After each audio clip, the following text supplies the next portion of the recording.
Hello, everyone. Hello, Teacher Pendo. Welcome to another edition of Cool Words. Now, last week we looked at compound adjectives. Now, first of all, let's remind ourselves of some examples of compound adjectives and define them. Who would like to go first? Yes, Marara? Green-fingered. Someone who is good at gardening, like me. Excellent. Someone else? Yes, Modoni? Trouble-free when there is no trouble. Aha, very good. Someone else? Yes, Adiambo? Labor-saving, something which saves extra work. Great work, everyone. Now, I promised to explain a bit more detail about compound adjectives. Now, we know that a compound adjective is made up of two words, usually connected with a hyphen. Well, Teacher Pendo, Yes, Marara? you say usually. Is there always a hyphen? Well, that's a very good question, Marara. Now, most of the time, we do use a hyphen. The only real exceptions are when compound adjectives have been used for so long, we know what they mean without a hyphen. For example, downtown. Or where the meaning of the phrase is clear without a hyphen. For example, Sunday morning walk. But most of the time, it will help the reader to use a hyphen. Oh, wow. Thank you very much, Teacher Pendo. My pleasure, Marara. Now, the interesting thing about compound adjectives is the type of words that can be used. There are different combinations that you can use, and more importantly, you can create your own compound adjectives. Oh, what do you mean, Teacher Pendo? Well, let me explain. On the board, I have some words here. Adjective, adverb, present participle, past participle, noun, number.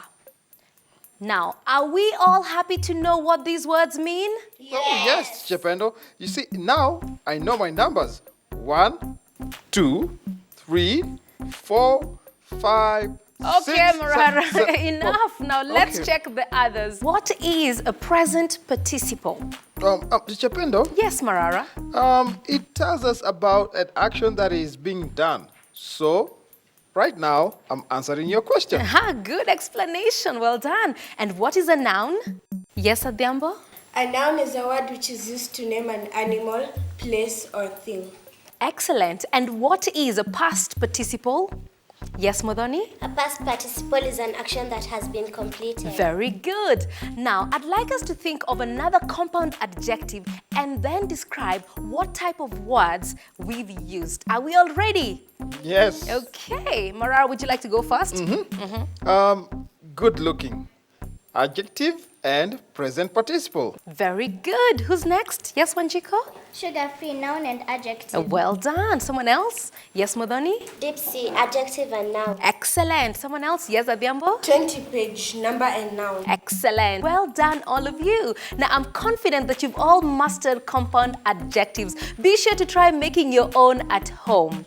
Now, I'd like us to move on to looking at the following verbs. To smile, to bake, to hope, to cope. Now, who can tell me what these words have in common? Teacher Pendo, Yes, Marara. they're all things that I can do. I can smile, I can bake, I can hope, I can cope. Okay, Marara, it's good to know that, but it's not quite what I'm looking for. Anyone else with another suggestion? Yes, Wanjiko? They all end in E. Very good. Now let's work out the present participle of each of these. Now remember what Marara told us about present participles earlier. It is an action that is taking place. So to smile becomes smiling. To bake becomes baking. To hope becomes hoping. And to cope becomes coping. Okay. Now, who can tell me what you notice about these words in relation to present participle?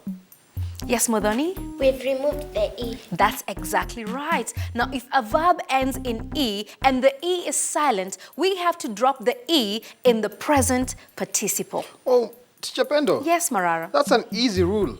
I'm going to write down a list of verbs that all end in E. Oh, Teacher Pendo. Yes. Write is another example of a verb that ends in E. Yes, it is. Now, why don't you at home try and think of some verbs ending in E? For today, we are out of time, but make sure you join us next time for more cool words.